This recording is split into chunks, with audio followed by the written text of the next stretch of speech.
Well,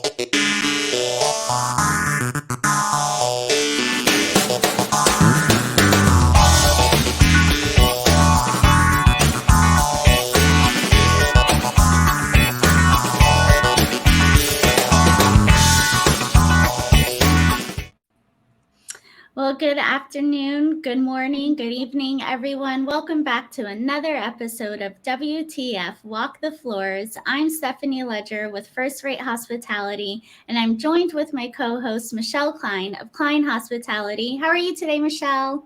I'm doing great, Stephanie. We're excited about today's episode. We're continuing to create some awareness around the hospitality show. So I am very much looking forward to today's guest. Yes, absolutely. I am so happy to announce we have Dorothy Dowling of Horwath HTL joining us today. And we're going to be talking a little bit more too about the hospitality show. But thank you so much, Dorothy, for joining us. It's a pleasure to be here with you both, Stephanie and Michele. Thank you. Wonderful. So we'll get right into it. So Dorothy, if you can share with our viewers and listeners a little bit about your background in the hospitality industry. Sure. So I have worked in the industry now 40 years. I've always been responsible for driving the top line across all the various ways that business materializes. And throughout my career, I've really worked at almost every level and every type of company. So I've worked at the property level, the regional level, the brand level, at both the national responsibility in Canada and the US. I've worked for REITs, management companies. So I think I have a pretty deep understanding of the various audiences and business partners in the category and how to really drive value to all of them. Perfect. And out of your background, what would you say has been your favorite part of being on the corporate level, property level?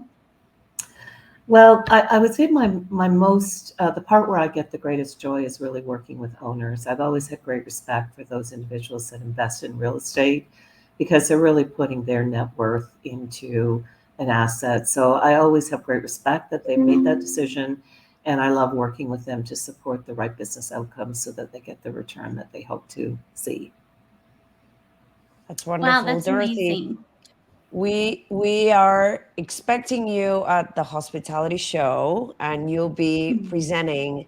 What should we look out for? What should we be expecting or waiting for you to enlighten us with and share some of your insight?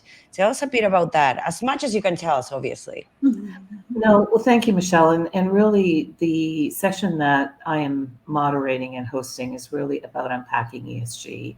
And one of my beliefs is that many people don't truly understand what the requirements are, what the regulations are, and how it really drills down at the unit level and what hoteliers need to be aware of in terms of what does it mean to them.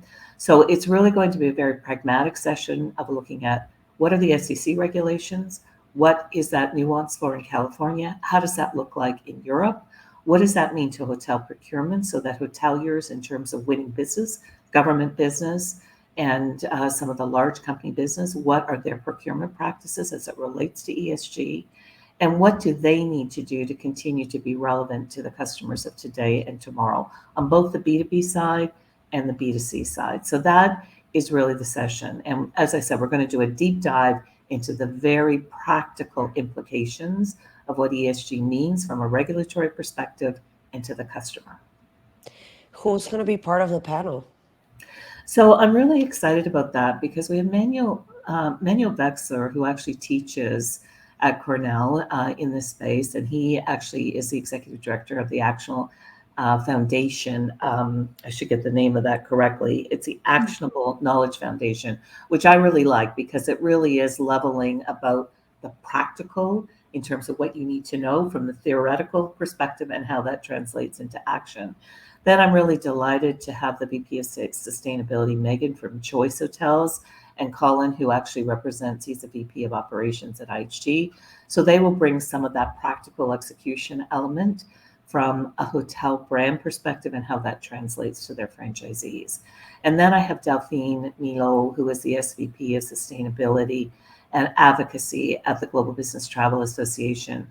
So she will really be able to translate and connect the dots in terms of the B2B customer in particular, how that's changing in terms of the procurement practices, what GBTA is doing in terms of trying to create a lot of standardization in the RFP process as it goes forward, and how hoteliers can lean into GBTA in terms of the learnings and what they need to do to make sure they continue to win some of that important business in the year, for the year, and as 24 and 25 unfold.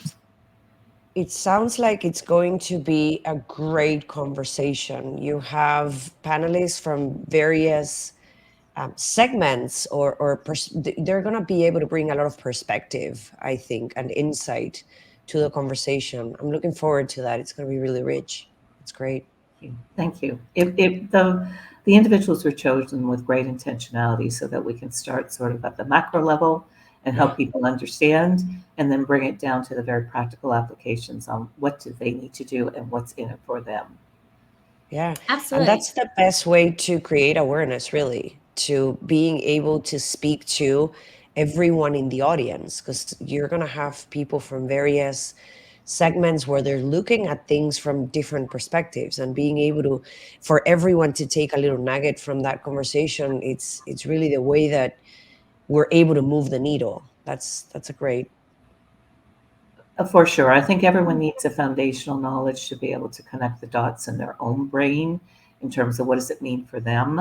But I also think people have to understand some of the impacts that are going to be occurring in terms of business that they may not be able to win unless they start to really anticipate how they have to make changes on their narrative and also on some of the things they do at the unit level.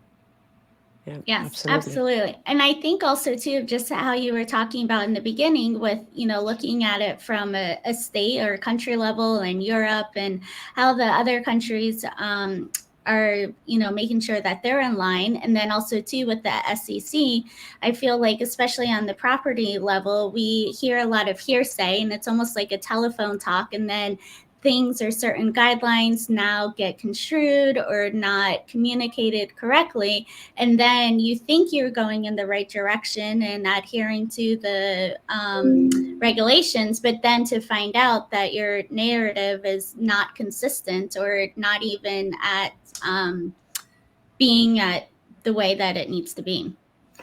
You're absolutely right, Stephanie. I think there's a lot of ambiguity around what is the regulations and how does that translate down at individual property levels, and quite frankly, at management companies, REITs, and brands. But the reality is that we also are in a change management state in that it's evolving. And so Yes. there is a lot of things that this is the first year that the SEC has required for a lot of that information to go into proxy statements. So again, there's going to be more and more evolution of some of the ideas in the next couple of years. But from my point of view, I'm, as I say, a very pragmatic commercial leader. And it's always about how is this going to impact my business? And how can I be proactive in making sure I'm protecting the customers I have today and looking at the customers I want to win tomorrow and making sure I have a plan to do that. So that is the goal of this session, to help everyone be very proactive in their approach. That's wonderful. Love that. And so then also too, for, the hospitality show in general, so we know that it's the inaugural conference. So what else are you looking forward to besides your panel discussion? What I'm really excited about for the hospitality show is just the level of due diligence that the partners, both QuestEx and AHLA, have done in terms of talking with all the various constituents to make sure they've created a conference that is going to have tremendous meaning. So I think that understanding customer needs has been really well executed. The second piece is really this vision of trying to bring all the stakeholders, the marketing stakeholders, the sales, the technology, the operations, and the finance folks under a singular roof so that people can listen and learn together and really be able to collaborate in that learning journey, which I think is long overdue. And I think given some of the interdependencies we have in our industry, I think it's going to be very impactful. So that's what I'm really excited about. I think it's a very curated event. And having just been at another event where I got to connect with several of the teammates that are really driving the show, I just think it's got outstanding registrations and participation levels. So kudos to everyone that's been involved. I think it's the investment and the return has been significant thus far and will continue to be so. That's so great to hear that you have had a great experience so far. We had too. We've been able to stay in contact with the team and work towards making this an amazing show, and we are so looking forward to it. And there's a joke that is going around where we know that most of the hoteliers are going to be staying on property, and then we have all these vendors, which a lot of them come from being under a hotel roof. So we know that hospitality is in them. And we're thinking you have all these people who are in the hospitality industry using the elevators. Who's going to get out of the elevator first? So we'll see about that. How is that going to work? Dorothy, we cannot close our show unless you tell us, and based on your experience, I'm sure you have many, what has been your most memorable experience in the hospitality industry so far, where you feel that if leaders would have known their product, walked the floors, been out there, been engaged, there is something specific that could have been prevented from happening?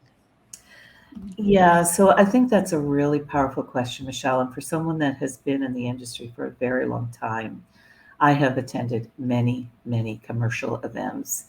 And I always think every show is what you make of it. And it's really investing the time in planning, setting up your appointments, and making sure you're going to have high value conversations in terms of preparing the narrative that you want to share with different people you're going to meet with.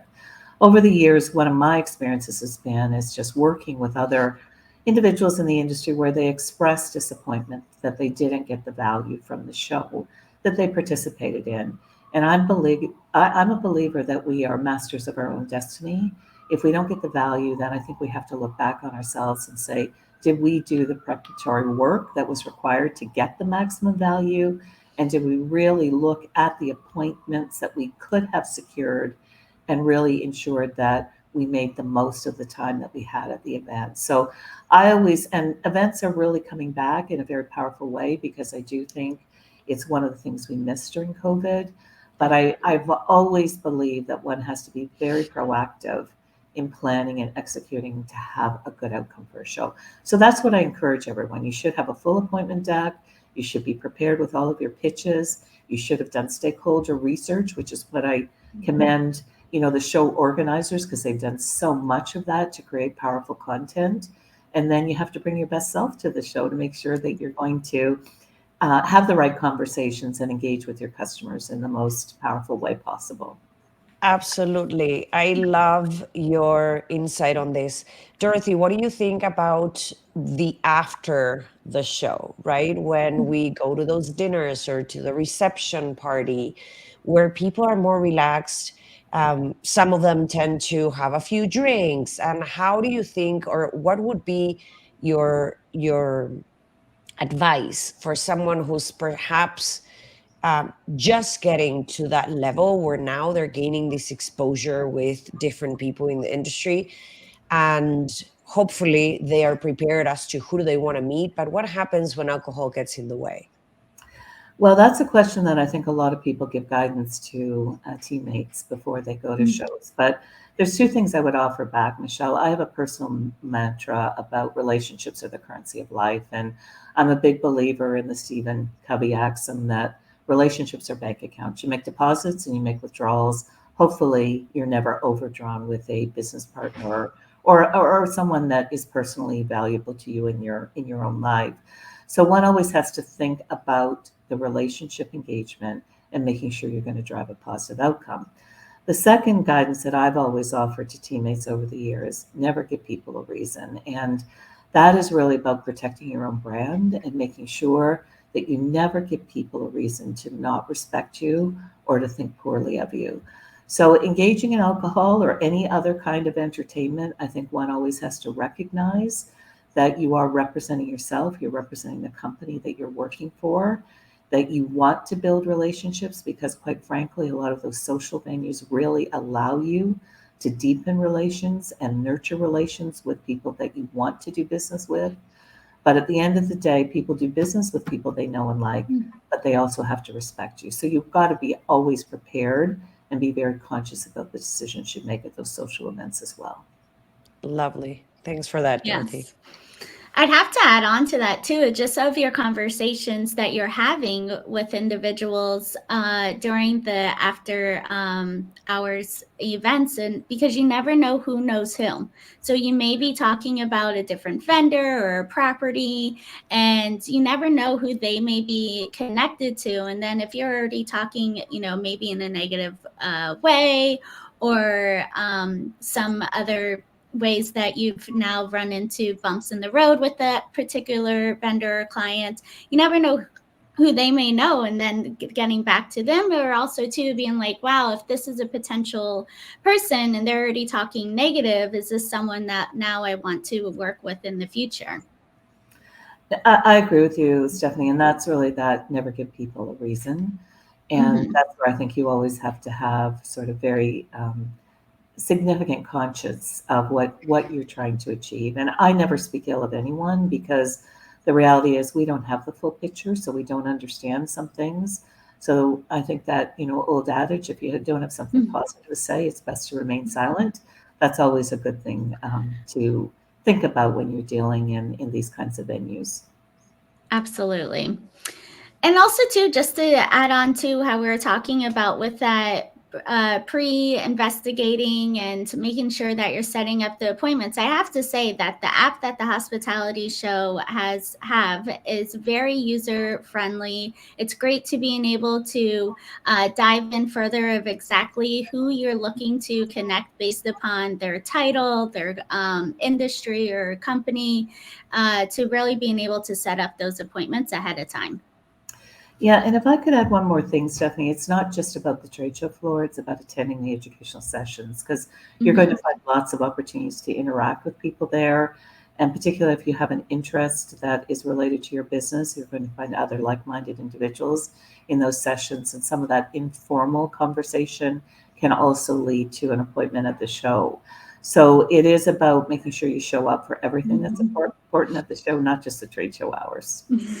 Absolutely. And Absolutely. the diversity that you see in every one of the educational sessions is really what is the richest piece of any conference. Because now you're hearing about the same topic. It's always a trending topic or something that is taking a little step into the future. But then on the other hand, you get to hear the perspective from various people in different segments of the industry and with very different ways of thinking too. So in my opinion, that the educational sessions of any conference are truly where the richest part of the conference is, beyond the fact that you have that opportunity to really see everyone that loves the industry, any industry that you're in, under the same roof, of course. There's no doubt about that, Michele. I think the peer-to-peer learning and actually being open to listening and appreciating things from others' points of view is always high value. It's just about being open and making sure that you're not judging, that you're actually listening and learning and trying to anticipate, again, how that might relate to your business. Yeah, I love that. Thank you so much, Dorothy, for being on the show. We look forward to meeting you in person while we're there, and really looking forward to your presentation and your moderation, and see what you can get out of each one of your panelists. Well, thank you both. I really appreciate having the opportunity to speak with you. And I do hope a lot of the audience comes, because I do think ESG is one of those defining changes that we all have to embrace and anticipate how it relates to our future. And I do think the speakers that we have on this panel are going to be very impactful. So thank you for the opportunity to showcase it. Thank you. Absolutely. Thank you.